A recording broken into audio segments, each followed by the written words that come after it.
Front and Center. Front and Center. A focus on important and significant developments affecting the lives of Filipinos, not only in the Philippines, but also those living and working around the world. Join us in Front and Center. Front and Center. Here on Radyo Pilipinas World Service. Front and Center, a program that focuses on developments in the Philippines, legislation that provides policies and directions that strives to promote a better economy for the country, issues that concerns the welfare and well-being of every Filipino. All of this and more will be Front and Center. Join me in this half-hour program here on Radyo Pilipinas World Service. You can watch this program over Radyo Pilipinas World Service via Facebook page live broadcast. Just access our Facebook page, Radyo Pilipinas World Service. You can also catch every Front and Center programs over our YouTube channel. Just type in your YouTube browser, Radyo Pilipinas World Service. The program Front and Center and the programs of Radyo Pilipinas World Service can also be listened to the following shortwave frequencies: 12.010 MHz, 15.640 MHz, and 17.820 MHz. So come and join us for another edition of Front and Center. I am your host, Rey Sampang. And for today's edition of Front and Center, we will be having one, if not the biggest seafarers association here in the Philippines. I know you've been wanting and been requesting for us to get them in our program so that we can know them much better. Dr. Conrado Oca, President, Associated Maritime Officers and Seamen's Union of the Philippines of AMUSUP, is our guest for today here on Front and Center. Good day, President Oca. Magandang hapon po, Ray, and thank you very much for inviting us in your wonderful program. And we are the Associated Marine Officers and Seamen's Union of the Philippines, the largest seafarers union here in the Philippines. Maraming salamat po sa imbitasyon, and thank you very much. The honor is all ours, and we are very privileged to have you, Dr. Oca, of course, President of AMUSUP. But before anything else, Dr. Oca, for those who are not yet familiar with AMUSUP, what is AMUSUP? So AMUSUP is the Associated Marine Officers and Seamen's Union of the Philippines. It's a trade union organization composed of more than 100,000 seafarers flying the overseas trade. And we are very happy indeed that that you have invited us so that we can shed light on certain issues and also on our organization as it is right now. So, Dr. Oca, what led to the establishment of AMUSUP? Well, our founder, Captain Gregorio Oca, was a master mariner, and he noticed the plight of our seafarers flying the overseas trade. It was during the 1950s. So during the 1960s, 1960 established the Associated Marine Officers and Associated Marine Officers Union of the Philippines, or AMU. Together with his brother, the late Roberto Oca, who is also a prominent labor union leader during the 50s and 60s. So he established that, and sometime in the 60s, he, together with brother Donato Alarcon, met and combined the ratings union, the Associated Seafarers Union of the Philippines. So they combined together, and they merged together, and it became the AMUSUP, or Associated Marine Officers and Seamen's Union of the Philippines, what we know of it today. All right, Dr. Oca, just for clarification, how many members do you have right now, and how many organization is under your umbrella?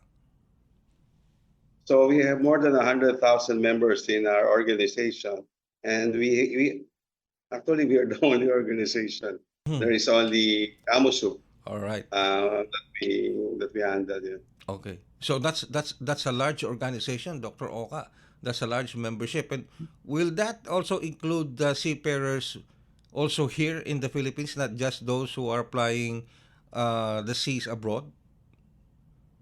I'm sorry, I didn't ask you. I didn't get your question. Sorry. Does your organization, AMOSOP, Dr. Oka, also includes seafarers who, who are plying their craft or trade here in the Philippines, not only those who are seafarers abroad?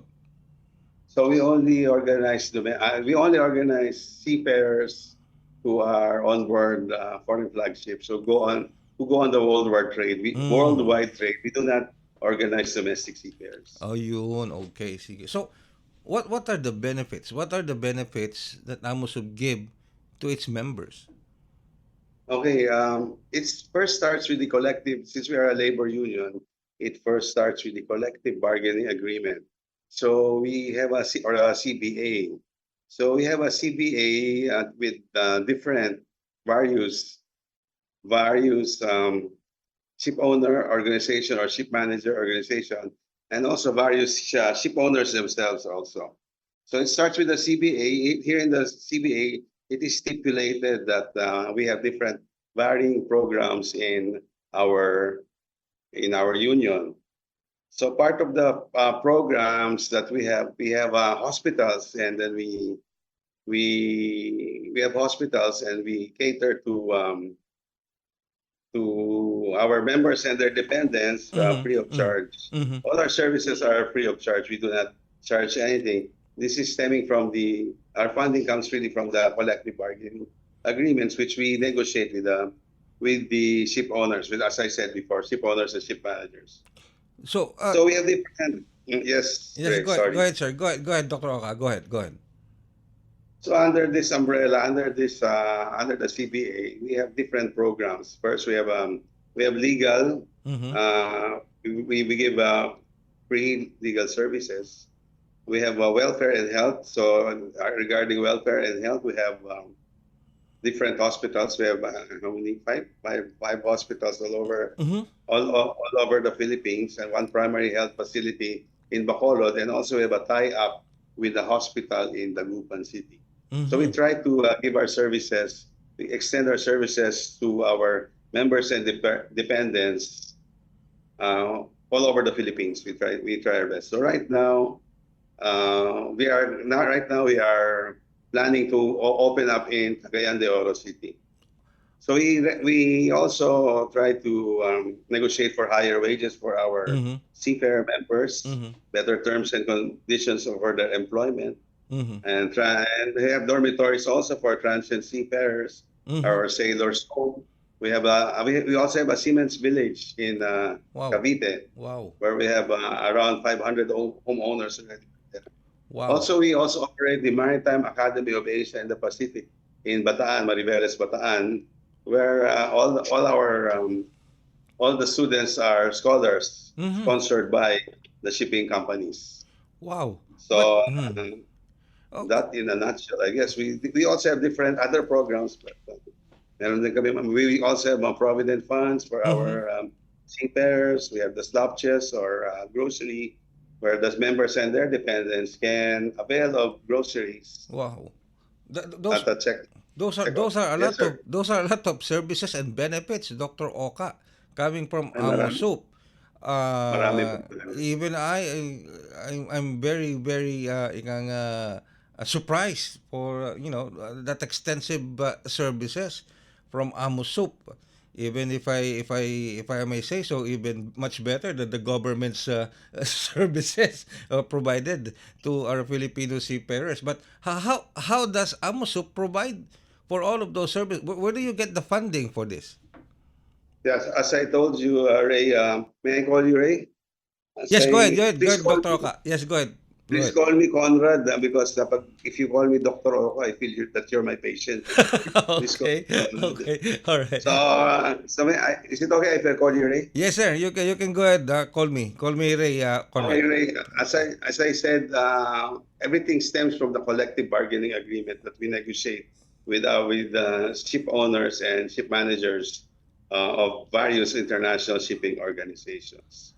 So if you see, this is where our funding really comes from Mm-hmm. the Mhm. negotiation from the ship owners and the ship. So So dito po nanggagaling yung pondo natin. just to have a more perspective on that funding. So the ship owners under the collective bargaining agreement with you, they provide you the funds. Not in kind but funds, meaning financial assistance. Yes, we in the different in the CBA there are different programs that that the ship owners and managers would fund. So aside from negotiating for better working conditions and better wages, we also have programs for our seafarers, as I mentioned a while ago, so that they can avail of these programs free of charge.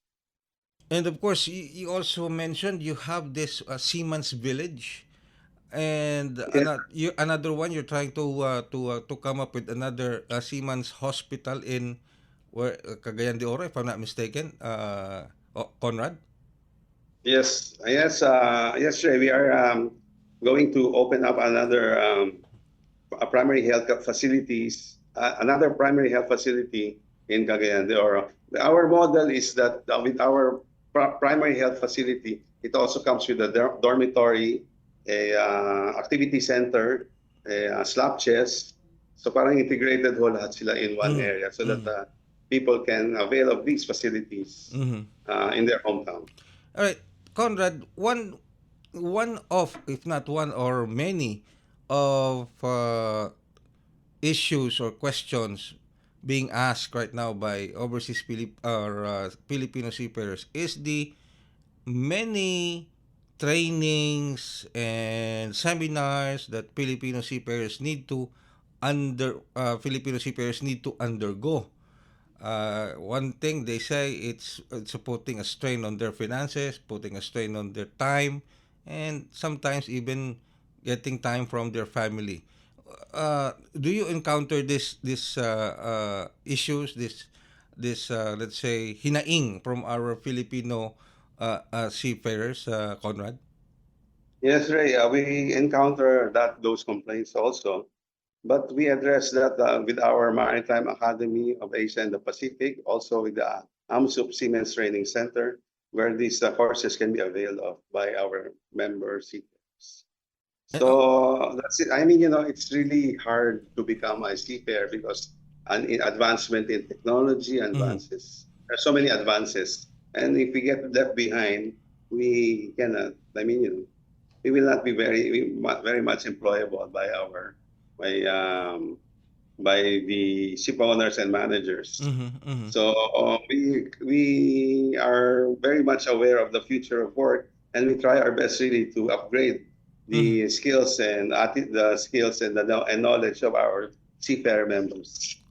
So what we're trying to say here is all the trainings that is needed for our Filipino seafarers to be able to uh, go and work again in another cargo ship or any vessel flying the seas abroad is free. Amosup can provide this free for their members.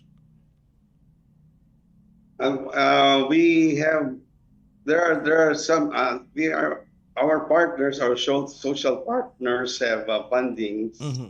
for different types of training and development really, Mm-hmm. and we try our best really to partner with them. We have different funds, we have different how do you say this, we have different programs really for training and development, which we partner with our um, with our social partners. So AMUSUB as a labor union, Yes, yes. as a training facility, we also have our own ship. We have two training ships that go around the Philippines so that we can train our seafarers better. And if I'm not mistaken, Conrad, even I think the one ship that is under the Amos Soup's property uh, was also used during one of the RORE or resupply and redeployment mission in the West Philippine Sea. Am I right? Yes, yes, Ray. Our that ship was used as to go to the West Philippine Sea so that we can resupply our brothers and sisters who are Yes. in those far-flung areas. And that ship is manned by our Amusup personnel. Yes, yes, that's true. That's correct, Wow. Ray. Wow. Okay. Well, does Amusup also have coordination with the government, especially with the Department of Migrant Workers or Oh, OWA or the Department of Foreign Affairs in making sure that our Filipino seafarers have the best working conditions that they yes, can depend on. yes, Ray. We try to work closely with different with various government agencies who are involved in the shipping industry, and we we really try our best to, especially with the DMW who is now in charge of most of the activities for seafarers. Also with Marina, also with Mm-hmm, regards mm-hmm, to mm-hmm, licensing and when it also the Department of Foreign Affairs if mm-hmm, there is a problem, and also with the Department of Labor and Employment. mm-hmm, mm-hmm. So also we try our best to talk also to our legislatures our legislators in the Congress and the Senate so that we can have laws that can be passed which are beneficial to our seafarers. Yeah. So we always try to engage in the spirit of tripartism where government, the employers, and also us in the labor sector work together so that we can uh, get out, put out policies very that are beneficial for our seafarers. And that's wonderful. That's wonderful. But since you said, Conrad, that you're also communicating with lawmakers, trying to push for policies, laws that will benefit our Filipino seafarers. That comes to the question on the Magna Carta for Filipino seafarers. However, the Magna Carta for Filipino seafarers, the signing of it, the signing of President Marcos Jr., was delayed. He did not sign it together with the other. It was supposed to be signed together with two other proposed bill, but the Magna Carta for Filipino seafarers was not signed. The president was saying that he still has to review it. There's still some provisions on it that has to be studied and reviewed. Uh, can we have your reaction on this? Does Amos Soup find the Magna Carta for Filipino seafarers sufficient, or is it lacking? Yes, it is very sufficient, and we find that I'm sure that the president, in his good wisdom, will find time really to review and sign the Magna Carta for seafarers because it is beneficial really for our seafarers. So I'm sure he will. Hopefully, he will sign it, and and it because it is, as I said, beneficial to our seafarers. Really. Okay, Conrad, what do you think is the most beneficial provision of the Magna Carta for Filipino seafarers? All of it. Okay. Alright. Okay, that's good. That's Yes, good. all of it. I mean, kidding aside, I mean, all the provisions encompass really the for it is all for the welfare and benefit of our seafarers. And Okay. I mean, if something is really positive and for the benefit of them, of our seafarers or our citizens, citizenry of the country, then I guess Uh-huh. the president will find in its good wisdom to sign the Magna Carta. When I we mean, we yeah, yeah. should we should um, I mean we should push for what we should push for really Mhm. is the continuous and gainful employment of Filipino seafarers Mhm. because Mhm. we have a lot of rivals all around Mhm. the countries Mhm. uh, all around just our neighbors. So if we continue on giving the seafarers a hard time, it's like giving a hard time also for the employers. Mhm. Mhm. So hopefully, if this Magna Carta is signed, hopefully it will be benefit. Really, it will benefit. We feel that it will really benefit our seafarers, not only our seafarers, but our economy as well, Mhm. because this will realize more employment for Filipino seafarers. Mhm. So as of right now, parang medyo our deployment is a bit stagnant. You know? So if we can increase our employment, really, it would be very good for our countrymen and also for the economy. So how do you see the Filipino seafarer faring against other foreign nationals who are also getting their living from the seas or being a seafarer? And it's still very beneficial to become a seafarer. It's still good to become a seafarer, really, because the remuneration and the benefits are there. We try our best really to negotiate for better benefits. Mhm. So, I mean, it's still a very, and against our people around us. I mean, I always say that we shouldn't be complacent because you may say that we deploy a lot of seafarers or are number Mhm. one, but Mhm. I mean, this number can always change overnight. And Mhm. if we become complacent, we do not increase our knowledge, our capabilities, improve our attitudes and skills, then I'm sorry to say that we might not be number one in the long run. So that is what we are doing. We are trying our best really to stay at number one by Mhm. improving the knowledge, attitudes, and skills of our seafarers. So we are still number one, Conrad. The Filipino seafarers is still number one when it comes to employability. Uh, yes, we believe that Filipinos is still the choice of the owners and the representatives. But of course, as I said, if we become complacent, Mhm. if people always these people who are owners and the managers or our other social partners might find it if it becomes very difficult for them to employ Filipino seafarers, then they would turn to Mhm. other Yes. nationalities. What It's do ano lang, parang very obvious, di ba? yes, yes. Parang common sense, right? Mm. What These people are businessmen. These people are businessmen. yes, okay. What do you think, Conrad, is the what do you think will turn off possible employers, foreign nationals, employers?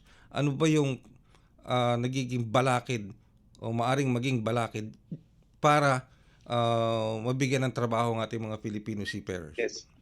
Yes, whenever we talk to our counterparts, they always say that the number one issue that is uh, against the Philippines is ambulance chasing Okay. because they feel that exploitation of uh, our seafarers by unscrupulous parties, Mhm, mhm. individuals, is not very helpful for our industry. And when we say ambulance chasing, what do we mean by ambulance chasing? So these are individuals who prod our seafarers if to file cases and claims, Mhm. and then they say that we can get you more than the prescribed whatever's in our CBA. So Mhm. we have worked for that CBA for a long, long time, so that the terms and conditions and also the compensation Mhm. is already very good for them. But some people would want to exploit and would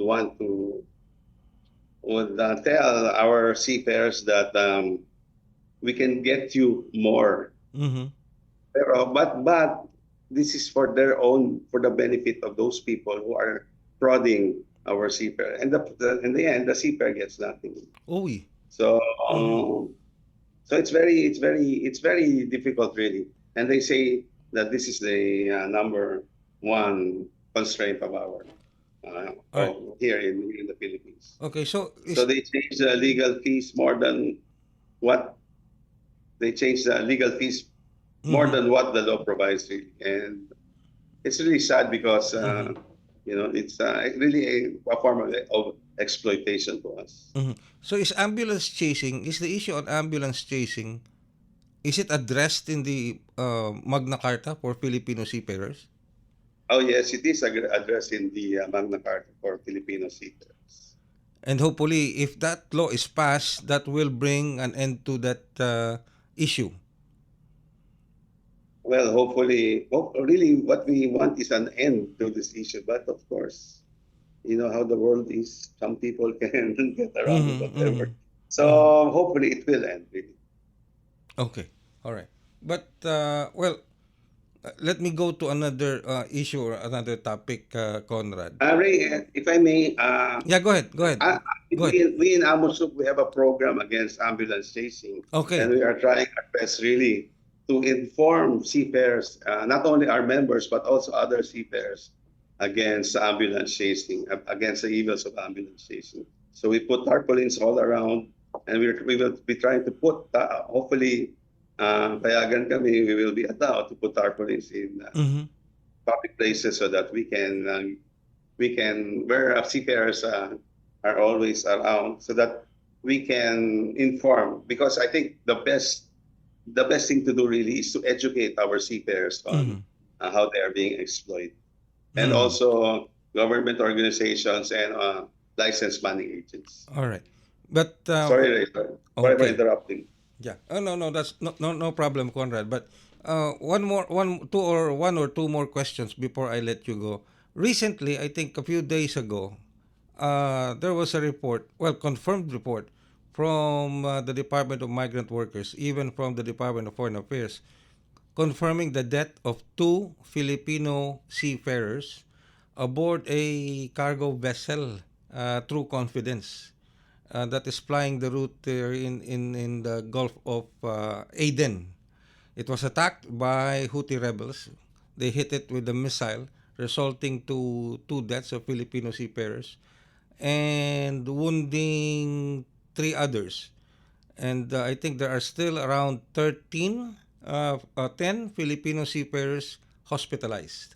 So if ever those seafarers are your members, have you ever tried to contact them or try to get some information on how are they doing?